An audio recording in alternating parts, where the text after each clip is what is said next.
Selamat sore rekan-rekan mahasiswa. Perbincangan kita kali ini terkait dengan etika administrasi dalam praktik ya. Dalam kesempatan ini ada 6 hal yang ingin saya diskusikan. Yang pertama adalah asas-asas umum birokrasi. Yang kedua adalah administrasi nilai-nilai yudisial dan norma pengawasan.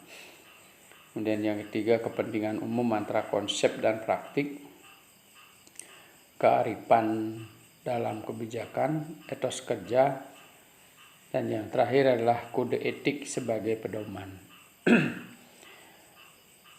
Di mana etika administrasi ini berkaitan banyak dengan pola pengaturan birokrasi pelayanan publik. Di bagaimana supaya di dalam sistem layanan publik diatur sedemikian rupa untuk menghasilkan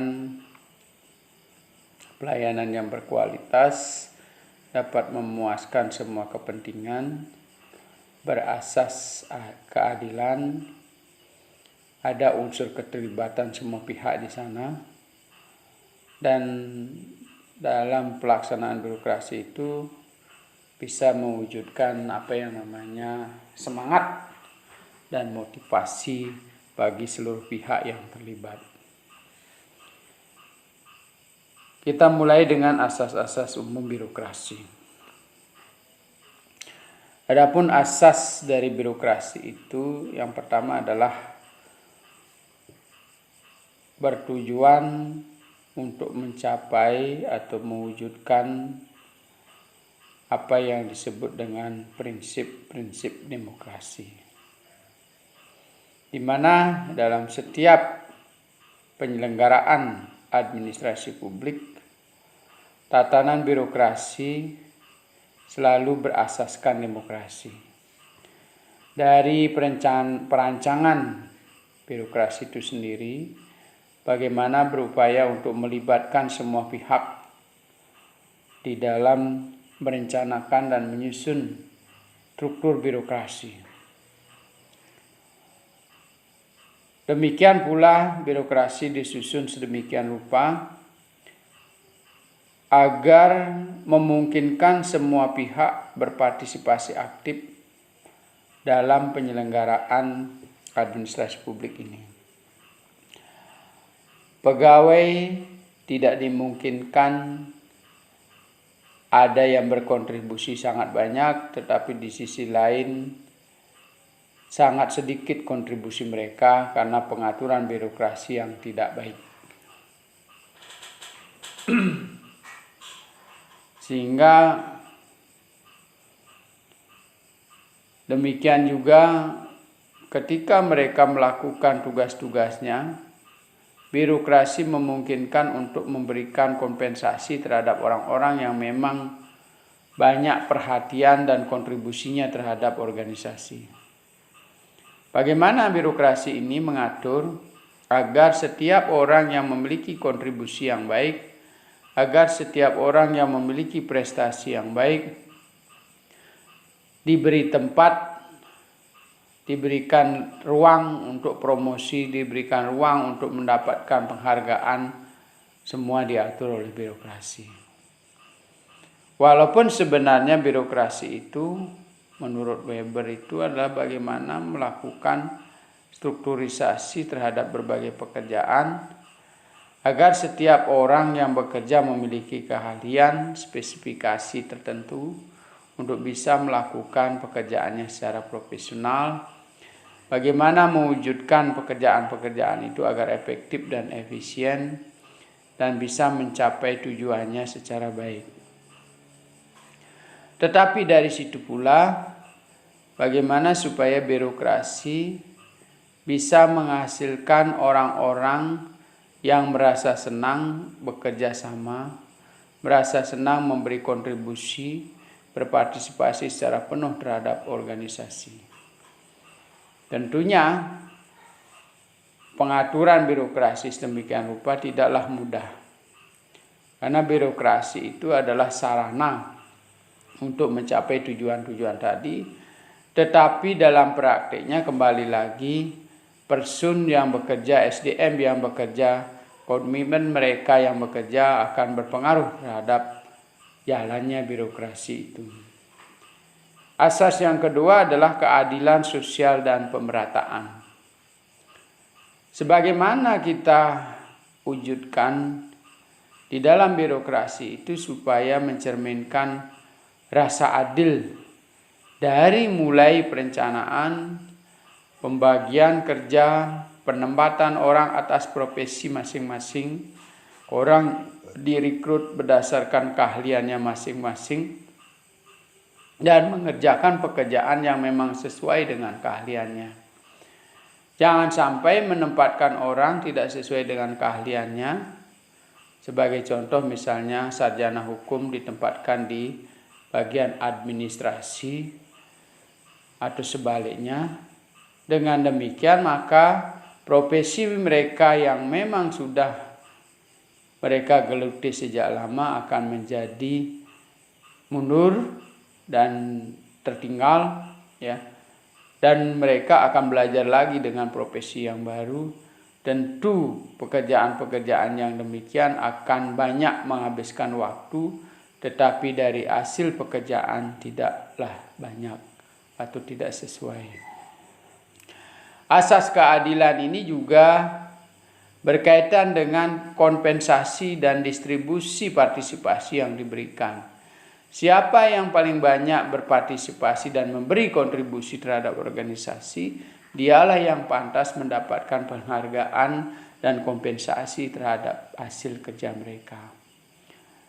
Keadilan juga diberikan oleh birokrasi kepada orang yang dilayani, menurut tempatnya, menurut kepentingannya, menurut juga kemampuan dia membayar. Menurut tempatnya berarti jika misalnya seseorang dalam kondisi sosial yang tidak baik, maka birokrasi harus mengatur supaya masyarakat-masyarakat yang tidak beruntung ini mendapatkan ruang dan tempat untuk dilayani secara baik. Tidak jauh berbeda dengan orang yang mampu membayar. Karena nanti birokrasi di situ diharapkan bisa mengatur semisal subsidi silang terhadap mereka. Yang kaya mensubsidi yang miskin merasa terbantu oleh sistem organisasi kita yang dibangun melalui birokrasi. Demikian juga hasil-hasil dari pembangunan, hasil-hasil dari pelayanan publik.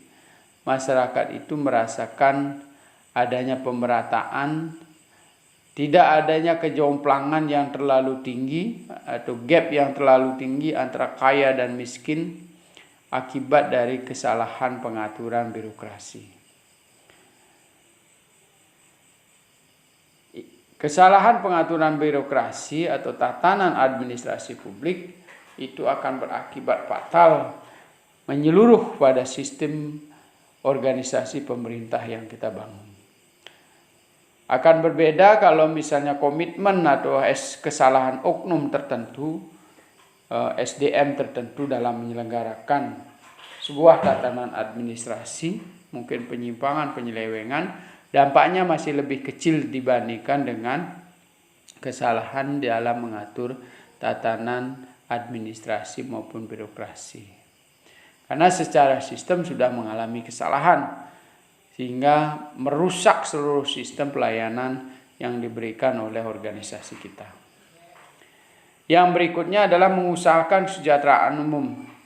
Sebagaimana diamanatkan dalam Mukadimah 45 Undang-Undang Dasar tahun 1945, di situ ada upaya mencerdaskan kehidupan bangsa, mencapai kesejahteraan umum. Ini adalah menjadi landasan pokok dari setiap administrasi publik yang dibangun di wilayah negara Indonesia. Di samping juga kita mengejar falsafah bangsa kita, yaitu Pancasila sebagai landasan pokok, ada yang bahwa penerapan dan praktek administrasi publik selalu didasarkan pada kelima sila tersebut. Yang pertama misalnya kalau kita berkeyakinan kepada Tuhan, maka seluruh rangkaian kegiatan yang diselenggarakan dalam administrasi publik harus berlandaskan pada keyakinan dan kepercayaannya kepada Tuhan Yang Maha Esa. Bahwa setiap makhluk hidup pantas dihargai, bahwa setiap makhluk hidup adalah ciptaan Tuhan, sehingga setiap makhluk hidup, apakah itu manusia, apakah itu lingkungan sekitar kita yang terdiri dari pohon, binatang, ternak, masing-masing memiliki fungsi yang sama dan merupakan masing-masing memiliki fungsi bagi kehidupan sebagai rantai ekosistem yang lengkap guna saling mendukung dan memberikan tata kehidupan yang harmoni berlandaskan kepada ciptaan Tuhan Yang Maha Esa. Kemanusiaan yang adil dan beradab. Bagaimana supaya setiap birokrasi ditata untuk menghargai kehidupan manusia, bahwa manusia itu memiliki martabat, bahwa manusia itu memberikan penghargaan, penghormatan, kasih sayang, perlu memiliki hak dan kewajibannya, dan sebagainya. Sehingga kita selalu hidup saling berdampingan, memiliki solidaritas yang tinggi, sehingga apa yang diwujudkan melalui sila kedua itu bisa tercapai. Tidak lebih tidak bukan, kita juga melalui administrasi publik merancang bangun bagaimana supaya setiap komponen-komponen yang ada di dalam administrasi publik selalu mengusahakan kebersatuan, kebersamaan sesuai dengan Pancasila-sila yang ketiga, Persatuan Indonesia. Jadi tidak ada dimungkinkan birokrasi dibangun itu justru membuat kita berpecah belah. Ya. Kenapa bisa terjadi terpecah belah? Karena konsep keadilan dan kesejahteraan umum bisa saja dari setiap pengaturan birokrasi itu bisa menguntungkan satu pihak. Sehingga yang satu bisa meningkat terus kesejahteraannya, yang lainnya menjadi terus menurun kesejahteraan mereka. Terjadilah disparitas kesenjangan yang sangat tinggi, menimbulkan konflik horizontal yang bisa memecah belah persatuan dan kesatuan bangsa. Asas demokrasi juga sudah disampaikan tadi, juga merupakan bagian dari Pancasila kita yang keempat. Kemudian yang terakhir, keadilan sosial bagi seluruh rakyat Indonesia ini juga sudah menjadi asas umum birokrasi kita. Permasalahannya adalah, yang berikutnya adalah bagaimana asas ini yang keempat mewujudkan negara hukum. Jadi selain menjadi asas juga menjadi permasalahan bagi kita.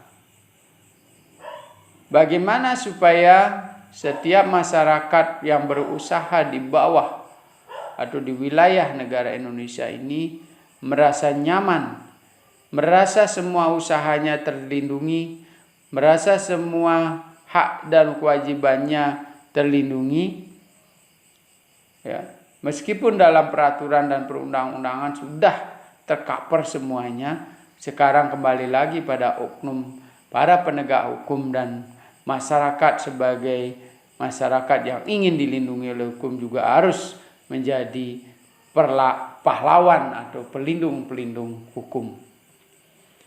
Sebagai contoh misalnya, sering sekali kita melihat di media sosial adanya pemalakan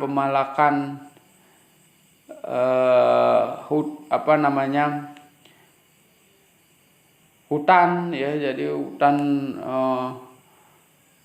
berhektar-hektar dibakar sedemikian rupa, ya. Kemudian adanya juga bullying terhadap anak-anak, penyiksaan terhadap ibu rumah tangga atau KDRT, ya, Seringkali kita melihat pencurian-pencurian di tengah bolong, di siang bolong, ya. Supermarket di siang hari dicuri dan sebagainya. Bahkan di situ terjadi penganiayaan yang tidak sedikit dilihat oleh orang lain. Tetapi kenapa hal-hal ini bisa terjadi, dipublikasikan tanpa ampun dan sebagainya? Di sanalah dipertontonkan bahwa kenapa masyarakat kita belum melek hukum. Kelangkaan saksi, perlindungan terhadap saksi, sehingga orang banyak menjadi takut jika terjadi pelanggaran hukum untuk menjadi saksi. Sebaliknya di sisi lain, memahami bahwa keadaan seperti itu, para penjahat pun merajalela. Dia tahu tidak akan mungkin bisa terselesaikan kasus-kasus mereka akibat tidak adanya saksi-saksi hukum yang mau bersaksi di dalam penyelesaian hukum. Masyarakat yang tanpa sengaja ataupun sengaja memviralkan kasus-kasus penganiayaan, kasus-kasus hukum, peristiwa-peristiwa yang tragis, kecelakaan di jalan raya, itu adalah persoalan-persoalan. Kenapa mereka menyampaikan itu? Karena mereka tidak paham tentang hukum. Mereka tidak tahu tentang undang-undang IT. Mereka tidak menyadari bahwa apa yang dibagikan kepada teman-temannya itu adalah sebuah peristiwa yang mengerikan. Sehingga sering sekali kita menonton di tayangan-tayangan video yang tidak etis, yang membuat ketakutan, kengerian, dan kekhawatiran kita, sehingga menyebar dalam hitungan waktu dan serempak ketika kita membaca. Nah, kesadaran-kesadaran inilah harus dipahami bahwa negara kita negara hukum, maka tegakkanlah hukum di negara ini. Semua yang berkaitan dengan pelanggaran hukum hendaknya kita tidak melakukan. Hendaknya kita juga tidak mempublikasikan pelanggaran-pelanggaran hukum, terjadinya pertikaian-pertikaian, konflik senjata dan sebagainya dalam media-media yang kita pakai saat ini. Biarlah orang-orang yang memiliki kewenangan tertentu dalam kegiatan-kegiatan tertentu, misalnya persidangan dan sebagainya, itu menyampaikan, itu pun tidak terlalu pugar penyampaian-penyampaian dari kasus-kasus hukum yang ada. Hak dan kewajiban kita selalu dilindungi. Setiap penduduk memiliki hak wilayah tersendiri, memiliki hak milik yang dihargai, memiliki hak cipta yang tidak mudah diduplikasi oleh orang lain. Plagiator keilmuan juga sangat sering muncul karena ketidakpahaman terhadap negara kita adalah negara hukum. Jadi asas birokrasi ini juga harus dipahamkan diri bahwa pelaksanaan birokrasi ini kita berasaskan pada negara hukum. Semua yang diatur dalam birokrasi itu berdasarkan peraturan dan perundang-undangan yang ada. Promosi jabatan, pengangkatan pegawai, pemberian kompensasi, pemberhentian pegawai, pemberian pensiun, semua berlandaskan hukum. Lalu kemudian kita berbicara soal dinamika dan efisiensi. Asas birokrasi yang berikutnya adalah bagaimana supaya birokrasi ditata sedemikian rupa untuk mencapai fleksibilitas di dalam melakukan pekerjaan. Birokrasi tidak ditata untuk membuat setiap pekerjaan itu menjadi kaku, tidak fleksibel, dan sulit menjangkau tujuan dari ditetapkannya birokrasi tersebut. Birokrasi juga dibangun bagaimana untuk mencapai perbandingan terbaik antara input dan output yang disebut dengan efisiensi. Kemudian kita coba melihat asas-asas lain yang dikembangkan oleh negara lain. Salah satunya adalah negara Belanda yang lebih banyak lagi asas lebih rinci yang dia sampaikan. Yang pertama asas kepastian hukum sudah saya jelaskan tadi. Yang kedua ada asas keseimbangan. Keseimbangan antara hak dan kewajiban bagi setiap warga negara. Jangan sampai hanya kita menuntut hak tetapi lupa untuk melakukan kewajibannya. Biasanya baik para pelaksana administrasi atau administrator dan penerima layanan publik juga lebih banyak bertumpu pada hak ketimbang melaksanakan kewajibannya. Kemudian asas kesamaan dalam keputusan, keterlibatan setiap komponen itu dalam proses pengambilan keputusan menjadi landasan daripada administrasi. Asas bertindak dengan cermat. Kecerdasan dan kecermatan juga sangat dibutuhkan untuk mensiasati atau untuk melaksanakan birokrasi yang bersifat sangat kaku supaya bisa diselenggarakan menjadi fleksibel. Maka dibutuhkanlah tangan-tangan terampil dan kecerdasan di dalam mengelola administrasi publik. Asas motivasi untuk setiap keputusan. Jadi seperti saya sampaikan tadi, birokrasi juga dirancang supaya bagaimana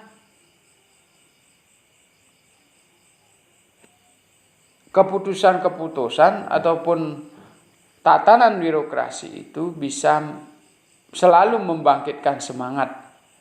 Jangan sampai apa yang diatur dalam produk perundang-undangan membuat orang frustasi dalam mengerjakan pekerjaan-pekerjaan birokrasi tersebut. Tetapi dengan adanya birokrasi, orang akan semakin semangat, motivasinya sangat tinggi, ukuran-ukuran yang dicapainya sangat jelas, kompensasi yang dia dapat sangat jelas. Inilah yang membuat motivasinya menjadi semakin tinggi. Asas untuk tidak mencampur adukkan kewenangan. Barangkali kita sering melihat para pejabat publik, sering kita lihat apa sih yang dia kerjakan. Kadang dia berfungsi sebagai pimpinan politik, kadang dia berfungsi sebagai administrator publik. Misalnya, kapan dia menjadi kepala desa, kapan juga dia menjadi perwakilan dari partai politik. Kebingungan-kebingungan ini tidak boleh terjadi di dalam administrasi publik. Sehingga keputusan-keputusan yang mereka buat akan menjadi kacau dan akan menimbulkan ketidakpercayaan.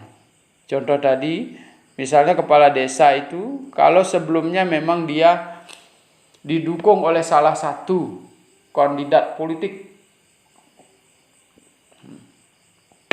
meskipun sebenarnya di tingkat desa itu tidak ada pemilihan berdasarkan partai politik. Tapi realitasnya adalah kita sering melihat bahwa pejabat-pejabat di desa itu diusung oleh oknum pejabat politik, berdasarkan suara mereka juga diarahkan sehingga terpilih menjadi pejabat desa. Tapi dalam pelaksanaan pekerjaannya sehari-hari sebagai eksekutif, mereka mestinya adalah mewakili seluruh kepentingan masyarakat. Demikian juga pejabat-pejabat yang di atasnya. Kapan dia sebagai pimpinan politik, kapan dia sebagai eksekutif. Yang berikutnya juga para pejabat-pejabat publik tidak diharapkan juga menjadi eksekutif di perusahaan swasta. Sehingga nanti kewenangan-kewenangannya menjadi campur aduk, penyelenggaraan tatanan administrasi publik itu menjadi kacau. Kemudian yang terakhir adalah asas permainan yang layak. Jadi sering kita melihat bahwa untuk menjadikan pimpinan-pimpinan di tingkat atas, berpolitik itu adalah sesuatu yang sah untuk mencapai kedudukan tersebut. Tetapi di sini diharapkan itu merupakan permainan politik yang wajar. Ya. Sesuatu yang memang pantas dia duduk di situ, mungkin karena pengalamannya, mungkin karena jasanya, ya. Sehingga masyarakat memiliki trust terhadap mereka untuk duduk di puncak pimpinan, baik di eksekutif maupun di legislatif. Sesuatu yang tidak wajar, yang tidak pantas membuat mereka duduk di situ adalah misalnya seseorang yang terangkat akibat money politik, Ansi. Jadi itu salah satu hal yang dianggap permainan yang tidak wajar. Asas keadilan dan kewajaran. Jadi saya tidak jelaskan lagi itu. Asas menanggapi penghargaan yang wajar. Penempatan posisi-posisi strategis, promosi jabatan strategis, kenaikan pangkat, penempatan orang pada jabatan-jabatan tertentu. Ya, pemberian kompensasi itu adalah diharapkan sesuatu yang wajar. Orang yang pantas naik adalah orang yang berprestasi, berjasa pada daerah, dialah yang pantas duduk sebagai orang yang menjabat pada kedudukan yang strategis. Nah, itu yang salah satu contoh daripada asas menanggapi penghargaan yang wajar. Asas meniadakan akibat suatu keputusan yang batal. Keputusan yang batal sering juga menjadi potensi untuk membuat penghabisan energi yang kita miliki. Ya. Jadi kebijakan-kebijakan yang gagal atau dibatalkan itu sering juga menimbulkan persoalan-persoalan yang tidak baik di dalam administrasi publik. Oleh sebab itu, kita harus selalu memanage risiko yang ditimbulkan, termasuk juga kebijakan-kebijakan yang sudah berhasil dirumuskan. Ya. Asas perlindungan atas pandangan dari cara hidup yang berbeda, cara hidup pribadi yang berbeda. Jadi di dalam satu kantor tertentu kita sering berkonflik, berselisih paham tentang memberikan pandangan tentang sesuatu. Sehingga di situ terjadi semacam gap, pemisahan antar kelompok, ya, atau perang dingin. Ya. Jadi buat apa kita membuat keputusan-keputusan seperti itu? Oleh sebab itu birokrasi harus ditata sedemikian rupa supaya gap-gap seperti itu cepat diselesaikan. Kita sadar bahwa di dalam kehidupan organisasi itu adalah terdiri dari heterogenitas yang tinggi. Tetapi bagaimana tatanan birokrasi ini supaya tidak mempertajam perbedaan, tetapi membuat perbedaan itu menjadi indah dan menambah khasanah di dalam keputusan-keputusan publik dari administrasi publik yang diselenggarakan dalam suatu organisasi maupun organisasi pemerintah. Makin banyak orang yang berbeda, pemikiran itu makin bervariasi dan tentu akan menghasilkan keputusan-keputusan yang sangat menarik dan memberikan kepuasan tersendiri bagi orang-orang yang berada di dalamnya. Yang berikutnya adalah asas kebijakan. Apa sih yang dimaksud dengan kebijakan? Kebijakan adalah sesuatu yang dilakukan atau tidak dilakukan oleh seseorang. Kalau kebijakan publik, apa yang dilakukan atau tidak dilakukan oleh seorang pejabat publik. Sebagai pejabat publik, maka Kita harus berhati-hati, memiliki etika di dalam berbicara. Apa yang kita bicarakan akan cepat memberi inspirasi dan kadang dipercaya secara membabi buta oleh masyarakat. Jadi sabdo pandito ratu. Bicara raja adalah keputusan. Jadi hendaknya sebagai pejabat publik hati-hati menjanjikan sesuatu. Karena janji itu adalah kebijakan publik. Kalau tidak bisa terpenuhi, maka trust terhadap pemerintah yang berkuasa sekarang itu menjadi menurun. Ya. Tidak melakukan pun juga merupakan kebijakan publik. Pejabat misalnya terjadi sesuatu, apa istilahnya, inflasi ekonomi, katakanlah begitu. Ya, pemerintah akan mengambil tindakan untuk melakukan penyelamatan ekonomi tertentu dengan beberapa kebijakan yang harus dibuat. Atau sama sekali tidak berbuat apa-apa, biarkan pasar yang menilai. Jadi ini apa yang disampaikan oleh pejabat publik akan diikuti oleh minimal bawahan-bawahannya dan akan berdampak terhadap masyarakat secara keseluruhan yang berada di wilayah kekuasaan mereka. Lalu kita lanjutkan dengan administrasi nilai-nilai yudisial dan norma pengawasan. Hubungan antara kehakiman dengan lembaga administrasi. Tadi kita sudah menyampaikan bahwa negara kita adalah negara hukum.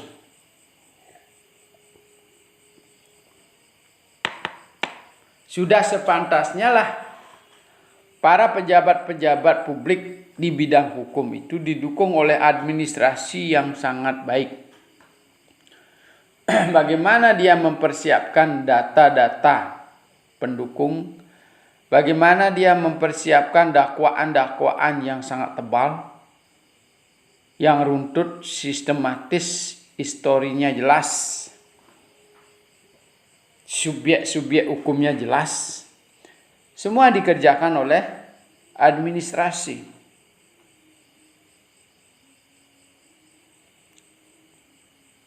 Nah, apa yang kita kerjakan di situ, administrasi yang kerjakan di situ adalah untuk yang pertama adalah penguasaan, meningkatkan kemampuan hukum setiap oknum yang bekerja di ranah penegakan hukum maupun para subjek-subjek hukum dan objek hukum. Ya. Jadi tidak saja mengajarkan kepada para pengacara, jaksa, penuntut umum, atau hakim di dalam proses penegakan hukum. Tetapi juga bertujuan bagaimana mencerdaskan kehidupan bangsa.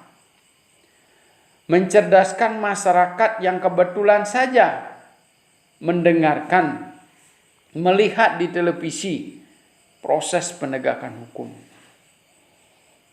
Demikian juga mencerdaskan dan memberikan pandangan kepada orang-orang yang tersakiti oleh oknum yang melakukan pelanggaran hukum. Sehingga orang tersebut menjadi percaya diri bahwa hukum kita akan melindungi mereka. Bahwa hukum kita akan menegakkan keadilan untuk mereka. Mencerdaskan kehidupan saksi, memberikan perlindungan saksi, sehingga orang-orang tidak takut menjadi saksi. Dia percaya bahwa administrasi publik akan melindungi hak-hak mereka sebagai saksi. Keamanan mereka, keamanan keluarga mereka, nasib mereka setelah menjadi saksi. Administrasi publik juga menyiapkan termasuk orang-orang yang melanggar hukum, Bagaimana dia supaya cerdas? Bagaimana dia juga bisa mendapatkan pembelaan yang benar? Pembelaan itu tidak hanya tertuju pada bagaimana supaya kasusnya diselamatkan, padahal dia sudah salah. Membunuh orang itu kan tidak mungkin ditolong, karena dia sudah membunuh. Tetapi dia supaya cerdas, bahwa perbuatan membunuh itu adalah perilaku melanggar hukum. Kalau dia masuk dalam penjara, katakanlah misalnya hukuman 20 tahun, maka dia akan sukarela menjalaninya. Karena dia merasa tercerdaskan oleh administrasi publik di bidang hukum. Jadi dakwaan-dakwaan yang dibacakan, setiap hakim membacakan dakwaan, dia merasa tercengang. Hatinya merasa tersentuh. Setiap saksi berbicara dan korban berbicara, hatinya tersentuh. Kalau perlu dia tidak menginginkan adanya pembelaan hukum, karena dia sendiri sudah merasakan kesalahan. Jangan malah sebaliknya, ketika dia sudah melanggar hukum, menjadi bangga sebagai seorang pelanggar hukum, karena dia merasa dibela hak-hak hidupnya. Bukan malah diberikan kecerdasan di bidang pengetahuan hukum. Mari kita lihat konvergensi. Terjadi penyebaran pengetahuan dan edukasi, etika dan moral di dalam proses hukum. Jadi orang yang melanggar hukum semakin sedikit, dan orang-orang cerdas dan melek hukum semakin banyak. Maka harmoni kehidupan sosial dan hukum ini akan tercipta jika ini sudah terlaksana dengan baik. Perluasan hak asasi terus menerus. Jadi pemahaman terhadap hak-hak orang lain, pemahaman terhadap hak-hak asasi tidak adanya menyebabkan orang untuk tidak melanggar hak-hak orang lain. Memberikan tempat orang lain untuk melaksanakan hak-hak asasinya. Tidak selalu menentang ketika orang-orang lain melakukan hak-haknya.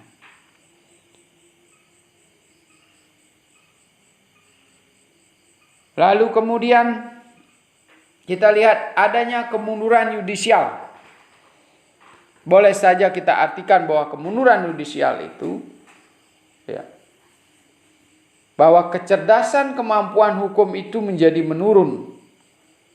Tidak ada semakin lama peristiwa-peristiwa hukum semakin banyak, masyarakat semakin chaos. Ada orang tua yang memukul anaknya, ada KDRT, ada anak yang membunuh orang tuanya, karena dia merasa bangga berkelahi di depan umum, bahkan sampai melukai, bahkan sampai membunuh dengan bangganya di depan orang-orang banyak, menyiram para pencuri dengan minyak, membakarnya hidup-hidup, menyiksanya di depan publik. Itu sesuatu yang barangkali secara yudisial mengalami kemunduran. Mestinya kita semakin maju dibantu oleh teknologi, masyarakat semakin harip dan melek hukum. Tapi ini bisa juga terpicu karena beberapa kasus hukum di Indonesia tidak mengalami atau tidak mencapai tingkat kepuasan masyarakat dalam menyelesaikan kasus-kasus hukum. Itu berarti pencerdasan terhadap hukum, baik para penegak hukum maupun para pelanggar hukum, tidak akan atau tidak mengalami kemajuan. Nah, inilah yang penting, sehingga kita harus, selain kita memahami nilai-nilai yudisial, administrasi itu juga harus menyiapkan pencegahan pelanggaran hukum. Jadi hukum itu tidak hanya dipelajari oleh mahasiswa di Fakultas Hukum, tetapi sekarang ini dengan media sosial kita sudah bisa belajar hukum, minimal hak-hak yang berkaitan dan kewajiban yang berkaitan dengan pekerjaan yang kita kerjakan. Nah, kalau pemahaman nilai-nilai yudisial ini semakin tinggi, maka kita harapkan ke depan terciptalah budaya administrasi baru yang memiliki kemampuan hukum, yang didukung oleh kemampuan hukum yang tinggi, ya. Produk perundang-undangan, kebijakan-kebijakan publik yang kita kerjakan itu sangat dipahami oleh masyarakat dan dikerjakan secara baik oleh masyarakat. Jadi tidak ada lagi pelanggaran-pelanggaran hukum, hak-hak yang kita miliki terlindungi, ya. Kemudian apa yang kita taruh tidak pernah hilang. Ya, masyarakat saling memperhatikan, saling menegur jika ada sesuatu yang kira-kira membahayakan, ya. Sehingga harmoni di dalam masyarakat itu nyaman ketika kita semua sudah memiliki kemampuan di bidang hukum. Kemudian kita lanjutkan dengan norma pengawasan.